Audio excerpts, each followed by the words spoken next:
nobody's that connected to anybody or anything at any time. You came in here, you're going to die. So just that journey, the in-between journey between life and death, and all the things we form here, they're only temporary. So what is not temporary? That you are in your own life, you are in your own journey. And what is that? What do you want in that journey? What do you want in the death? What do you want in the transition out of here? What do you want the transition back in here, if you want to get back in here? A lot of people look like they're really cooperative. They look like they're really connected. You'd be surprised what their actual real feelings and thoughts are with everybody. Nobody fits in. Nobody belongs to anything. Right. That's the reality.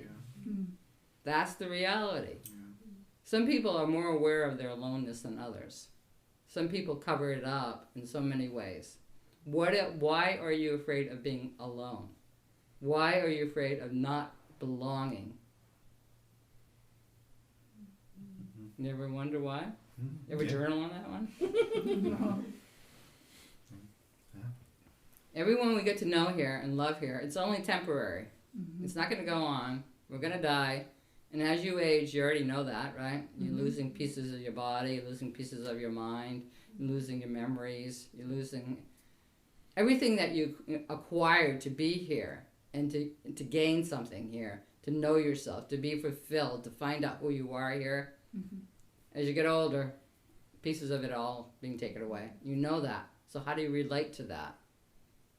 How do you relate to, like, wow, everything that I came to be here is going to break up, and it's going to break up before I die? Doesn't that make you alone? Mm-hmm. Doesn't that make you individual? Mm-hmm.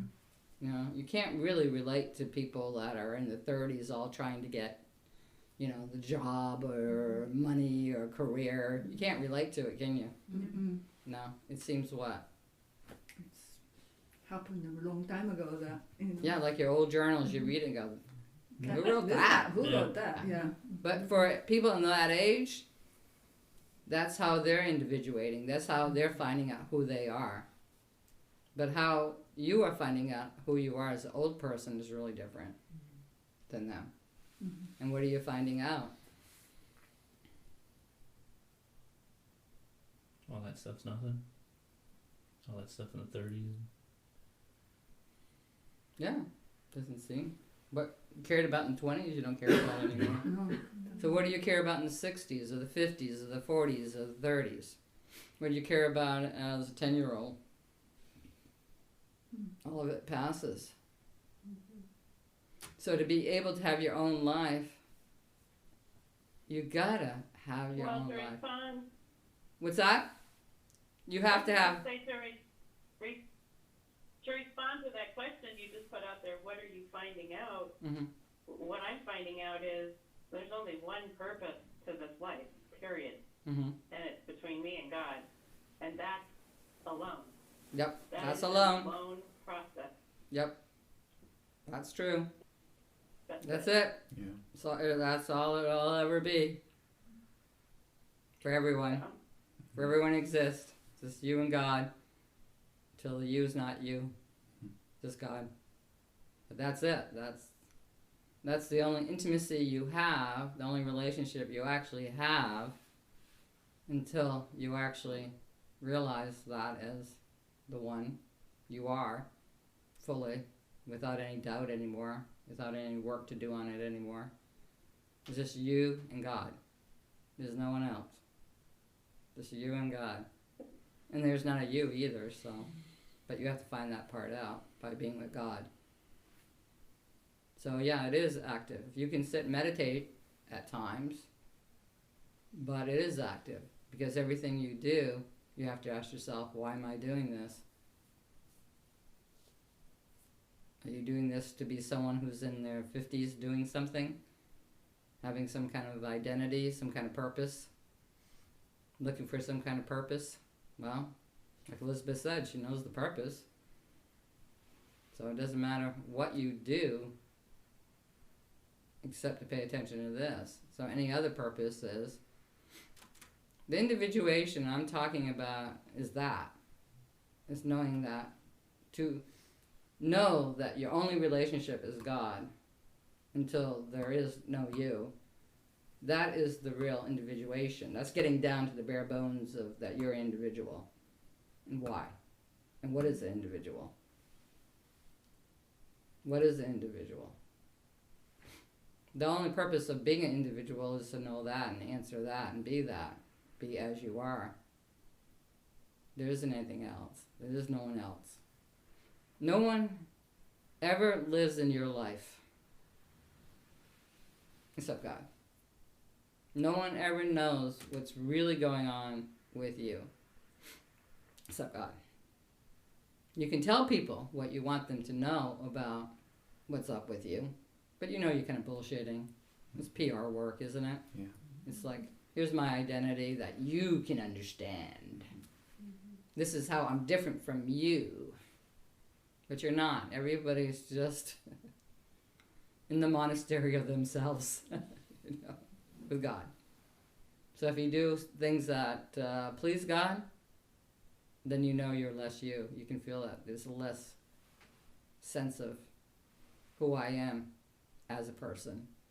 And that sense of yourself as a person gives rise to all the suffering and disappointments, and also the seeking of the pleasure. Gives rise to all that drama.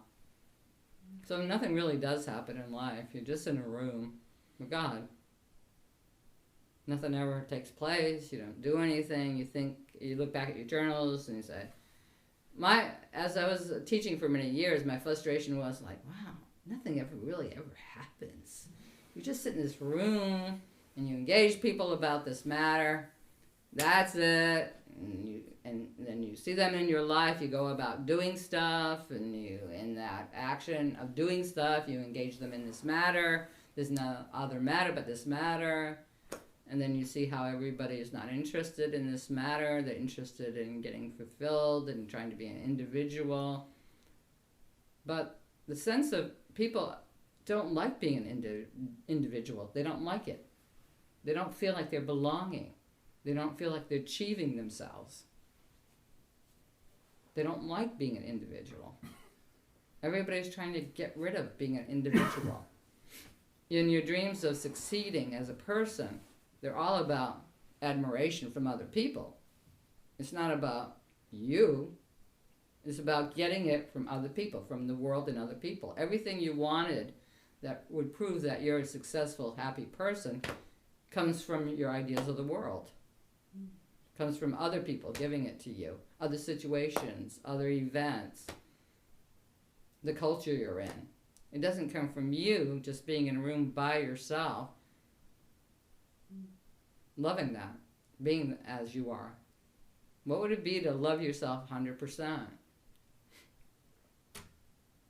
It's like realizing that you are living in your own life. No one's ever going to live it for you. No one's ever going to do it for you. No one's going to make it easier. No one's going to make it harder. It's you making sense of it through your heart. That's it. That's what you're doing here. So, if you're all alone in the room and it's just you with God, what do you want to do? That's what you have to keep asking yourself. What do I want to do? What do I want to do? What do I want to do? When you really ask yourself what you want to do, you never can come up with anything. So you look back and say, nothing ever really happens. Some people look back and go, wow, so much happened, I can't handle it. Like, isn't this the worst year ever? Is it? I don't know. I mean, no, some people... it's not the worst year ever. No. The worst year ever is to be close to your heart. To have a year where you will not be in the room with yourself, with your heart, with your own journaling of yourself. Ask yourself the real things. What am I really doing? What do I really want? A lot of times over the years, different people have got occupied with different fascinations, and I was always, how's this going to serve your enlightenment? How's this going to serve your love and relationship to yourself, to God? And then I get tired of asking those questions for you. You didn't ask them for yourself. So then I would say, just do whatever you want. It'll work out or it won't work out. And I've seen people work out certain things and be satisfied. And I go, wow, they're satisfied for such a little bit of enlightenment. Just a tiny little bit. This much. It takes real balls to wake up. I mean, you really have to not be afraid of being no one. And your whole life is dedicated to being somebody. So nobody cares about you. Nobody cares about enlightened people. They don't. That's why we're just sitting in this room with a handful of people. Because you're stuck with me. Most of you are my relatives, you know. I've known you forever, you know. Nobody cares about enlightenment. Nobody cares about rock stars. Nobody cares about the president. Nobody cares about nuns. Nobody cares about essential workers. Everybody's just living their life doing what they came here to do. And that's all the backdrop for what they came to understand. That's just the backdrop.